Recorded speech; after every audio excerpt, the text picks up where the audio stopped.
नमस्कार, कोटपुतली एजुकेशन में आपका हार्दिक स्वागत है। आज मैं बात करने वाला हूं राजस्थान यूनिवर्सिटी के 12 अप्रैल को होने वाले यूजी एग्जाम्स के गेस्ट पेपर। ध्यान रखें, पीजी एग्जाम्स के गेस्ट पेपर अवेलेबल नहीं होंगे। मैं यहां पर यूजी एग्जाम्स की बात कर रहा हूं, जिसमें आपको बताने वाला हूं BA part first x history first के बारे में। एक बात करेंगे हम यहां पर BA third year regular non college का पब्लिक एडमिनिस्ट्रेशन सेकेंड का पेपर है। एक बात करेंगे यहाँ पर बीए सेकेंड ईयर हिस्ट्री का हिंदी लिटरेचर का पेपर है नॉन कॉलेज वालों का।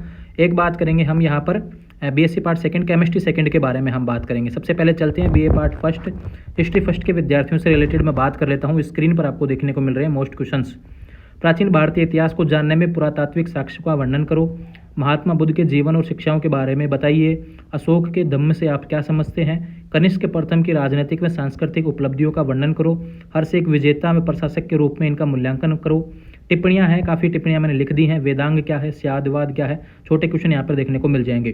कौटिल्य अर्थशास्त्र, अष्टांगिक मार्ग, स्वर्ण युग के रूप में गुप्त युग, पंच महाव्रत, हीनयान व महायान, सभा व समिति, सैंधव कला, मंदिर निर्माण शैली, इंडिका, गंधार कला, पल्लव कला, रुद्र दामन की उपलब्धि, निमुचाणाकांड और ताजीम दिलवाड़ा मंदिर, खानवा युद्ध, सुदर्शन झील। और अगला क्वेश्चन है ऋग्वेद काल की सामाजिक व धार्मिक स्थितियों का वर्णन करो। एक है मौर्यकालीन इतिहास के मुख्य स्रोतों पर प्रकाश डालें। तो ये फर्स्ट ईयर के एक्स स्टूडेंट के हिस्ट्री फर्स्ट का मोस्ट क्वेश्चन थे। बात करते हैं BA third year non public administration second के बारे में आपको बताने वाला हूँ। स्थानीय स्वशासन के विकास की विवेचना के बारे में क्वेश्चन आएगा। नगर निगम नगर पालिका के संगठनात्मक स्वरूप, शक्तियों तथा कार्यों का वर्णन करो। पंचायत समिति पंचायती राज के गठन, संरचना व कार्यों की विवेचना करो। राज्य में शहरी स्थानीय संस्थाओं पर सरकार के नियंत्रण की तकनीक व विधि की व्याख्या करो। राज्य वित्त आयोग पर लेख लिखो। राजस्थान में पंचायत व विकास विभाग के संगठन व कार्यों का वर्णन करो। ग्राम पंचायत के गठन या रचना, शक्तियों व कार्यों का वर्णन करो। भारत में लोकतांत्रिक विकेंद्रीकरण का अर्थ व विशेषताएं लिखें तथा इसके सैद्धांतिक व व्यवहारिक पक्ष पर एक लेख लिखो। नगरीय स्थानीय निकायों के वित्तीय स्रोतों की विवेचना करें। इन संस्थाओं की वित्तीय स्थिति में सुधार हेतु सुझाव भी दीजिए। नगरीय स्थानीय निकायों के बारे में पूछ रहा है। स्थानीय स्वशासन का अर्थ में प्रकृति में महत्व की विवेचना को। देखो पिछली बार भी आया था, उससे पिछली बार भी आया था, इसलिए मैंने लिख दिया, क्या पता रिपीट हो जाए। ठीक है, शॉर्ट की बात करूं क्वेश्चंस के बारे में, तो प्रधान के 4 कार्य, ग्राम सभा, अशोक मेहता समिति, प्रजातांत्रिक विकेंद्रीकरण, स्थानीय शासन व स्वशासन, नगर निगम व नगर पालिका में अंतर, 73वां संविधान संशोधन, छावनी मंडल, बलवंत राय मेहता समिति, वयस्क मताधिकार। इस तरीके से क्वेश्चन आपको बता दिए हैं। ये पेपर था आपका BA third year regular non public administration second के मोस्ट क्वेश्चंस के बारे में आपको बताया है। ठीक है, अब यहाँ पर बात करता हूँ मैं बीए पार्ट सेकंड के हिंदी लिटरेचर के बारे में। देखो भैया, यहाँ पर क्वेश्चन बीच में से बनता है हमेशा, इसलिए मैंने सिलेबस को भी यहाँ पर उठाया है। देखो खंड ए जो है नाटक से रिलेटेड आएगा, यहाँ से एक क्वेश्चन कन्फर्म आएगा। ठीक है, इसको पूरा पढ़ना है। दूसरा बात करूँ खंड बे में, यहाँ पर 3 दिए हुए हैं आपके, राम कुमार वर्मा, उपेंद्र नाथ अस्क, हमीदुल्ला। इनमें से 2 पढ़ लो, क्वेश्चन आपको एक यहाँ से मिल जाएगा। खंड बे से आपको एक क्वेश्चन करना होता है, एक क्वेश्चन आपको यहाँ से देखने को मिल जाएगा, यानी 3 आपको पढ़ने की आवश्यकता नहीं पड़ेगी। तीसरा बात करूँ यहाँ पर देखो कठेतर गद में भी 5 दिए हुए, तो यहाँ पर 3 पढ़ लेना, एक क्वेश्चन आपको यहाँ पर देखने को मिल जाएगा। तो पिछली बार जहाँ से आया तो उसको छोड़ देना, बाकी को पढ़ लेना। ठीक है, खंड से की बात करें, नाटक, एकांकी व कथेतर विद्याओं का उद्भव व विकास, यहाँ से क्वेश्चन मैंने बना दिया, उसके बारे में हम बात करेंगे।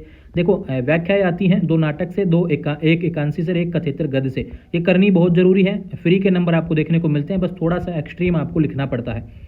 थोड़ा सा देख लेंगे, शब्दों को समझेंगे, कौन सा शब्द किस के एकांक से लिया गया, किस नाटक से लिया गया, इसे समझ जाएं, जिससे कि आपको पूरे नंबर आपको देखने को मिल जाए। उसके बाद में देखो 4 निबंधात्मक प्रश्न आते हैं इस तरीके से। नाटक से भी आएगा एक क्वेश्चन, एक एकांकी से आएगा, एक कथेतर गद्य से, यानी सबसे आएगा क्वेश्चन।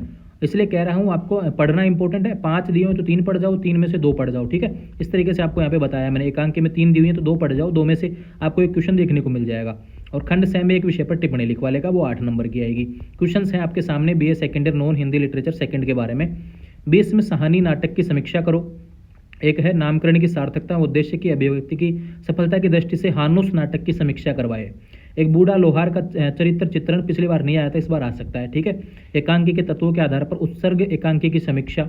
डॉक्टर राम कुमार वर्मा द्वारा लिखित उत्सर्ग एकांकी के प्रमुख पात्र डॉक्टर शेखर का चरित्र चित्रण कीजिए। एक है हरित गंगा किस प्रकार की एकांकी है, इसके माध्यम से हमीदुल्ला ने क्या प्रतिपादित किया है। ये है प्रोफेसर शशांक, रेखा चित्र का सार अपने शब्दों में लिखो। देखो सभी को एक बार पढ़ जाओ कि भाई क्या मैटर है, क्या लिखा है, क्या कहानी है। फिर उसके बाद में क्वेश्चन यही आएगा कि भाई अपने शब्दों में इसका सार लिखो। अधिकतर क्वेश्चन ऐसे देखने को मिलेंगे। देखो, चीड़ों पर चांदनी, निर्मल वर्मा का यात्रार्थ अपने शब्दों में लिखो। देखो, ऊपर प्रोफेसर सांग के बारे में कहा गया, अपने शब्दों में लिखो। चीड़ों पर चांदनी में भी कहा गया, अपने शब्दों में लिखो। और 3 बरस का साथी रामविलास शर्मा के आधार पर रामविलास शर्मा के चरित्र की विशेषताएं बताइए। इसमें भी आपसे रिलेटेड ही क्वेश्चन आएगा। ठीक है, बात करते हैं टिप्पणी से रिलेटेड आता है। ये टिप्पणी का देख लेना, मेरे पास इसमें टिप्पणी लास्ट का जो था ना आपका 71 वाला, उसमें मेरे पास अवेलेबल नहीं था। मैंने यहाँ पर लिखे हैं प्रीवियस ईयर के हिसाब से, फिर भी आप अच्छे तरीके से पढ़ जाएंगे। वहाँ पर भी 8 नंबर का क्वेश्चन आपको देखने को मिलेगा। ठीक है, नाटक में एकांकी में अंतर, पारसी नाटक, नाटक व एकांकी की परिभाषा। ठीक है, इस तरीके से आप BSc second year chemistry second की तरफ चलते हैं। यहाँ पर काफ़ी लंबा पेपर आपको देखने को मिल रहा है। हिंदी में मैंने लिखा है, पूरा देख लेंगे। ठीक है, बहुत अच्छे से इस बार तो साफ मैंने लिखने का प्रयास किया है। व्याख्या करते हैं। पहला क्वेश्चन है वर्णमूलक, वर्णवर्धक, बीमर लैम्बर्ट हुक नियम, इलेक्ट्रॉनिक संक्रमण के प्रकार। एक है भैया IR द्वारा पहचाने C6H3CHO एंड C6H3COCH3। ठीक है, यहाँ पे दूसरा देख लीजिए, बी में भी दिया हुआ है। एक है वुडवर्ड फीजर नियम की सहायता से निम्न यौगिकों में लैम्बडा x की गणना करो। ठीक है, यहाँ पे दिया हुआ है, अच्छे से देख लेंगे इसको। टिप्पणी पूछ रहा है रायमन टिमान अभिक्रिया और कोलबे स्मिथ अभिक्रिया है।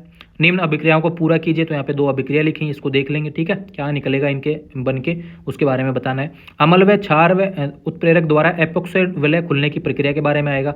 एक जिसेल विधि क्या होती है। और यहाँ पे एक क्वेश्चन है भैया कि ग्लिसरॉल को ऑक्सैलिक अम्ल के साथ 110 डिग्री पर गर्म करते हैं तो क्या होता है। एक है ग्लाइकोल को तनु नाइट्रिक अम्ल के साथ ऑक्सीकृत करते हैं तो क्या होता है, इसके बारे में बताइए। टिप्पणियाँ हैं होबेन होस एपोक्साइड खुलने की अभिक्रिया। एक है भैया निम्न संरचनाओं को बनाइए, संरचना बनाने से रिलेटेड है। रिसेप्सिनोल, सैलिसिलेहाल्डिहाइड, ध्यान रखें। हाइड्रोक्विनोन, एक पिक्रिक अम्ल, पिनेकोल व पिनेकोलोन। क्रियाविधि की बात करें तो यहाँ पर देखो क्लीमेशन, कैनिजारो, हेलोफॉर्म, बेजाइन संघनन, पर्किंग, नोवेन जेल, एल्डोल संघनन और क्लिमरोन एप्चेन। ठीक है, काफ़ी अच्छे से लिखा है, साफ लिखा है इस बार, है ना। एक आता है कि भाई किस प्रकार परिवर्तित करेंगे। ग्लिसरॉल को एक्रोलिन में परिवर्तन किस प्रकार करेंगे, एक्रोलिन को ग्लिसरॉल में परिवर्तन कैसे करेंगे, एसिटाल्डिहाइड को कीटोल्डिहाइड में कैसे परिवर्तित करेंगे, एलिल एल्कोहल को एक्रिलिक अम्ल में कैसे परिवर्तित करेंगे। डाइवेशन विधि द्वारा आप एल्डिहाइड को कीटोन में कैसे परिवर्तित करेंगे। और निम्न यौगिकों का IUPAC नाम पूछ सकता है, यहाँ पे दिए हुए हैं, 4 दिए हुए हैं, अच्छे से देख लेंगे। ठीक है, अम्ल उत्प्रेरित एस्टिकरण की क्रियाविधि, यहाँ पे फिर पूछ रहा है कि कैसे परिवर्तित करेंगे। एसिटिलीन को टार्ट्रिक अम्ल में कैसे परिवर्तित करेंगे, ग्लिसरॉल को सिट्रिक अम्ल में, टार्ट्रिक अम्ल को ऑक्सैलिक अम्ल में। ठीक है, और यहाँ पे है कि कैसे प्राप्त करेंगे। फ्यूमेरिक अम्ल से टार्ट्रिक अम्ल कैसे प्राप्त किया जाता है, मैलिक से मैलिक कैसे प्राप्त किया जाता है, और साइक्लोहेक्सेन से एडिपिक कैसे, और मैलिक अम्ल से सक्सिनिक अम्ल कैसे आएगा। और टिप्पणी की बात करूँ तो यहाँ पर बेयर विलिगर्स ऑक्सीकरण, होलर परीक्षण, HVZ अभिक्रिया।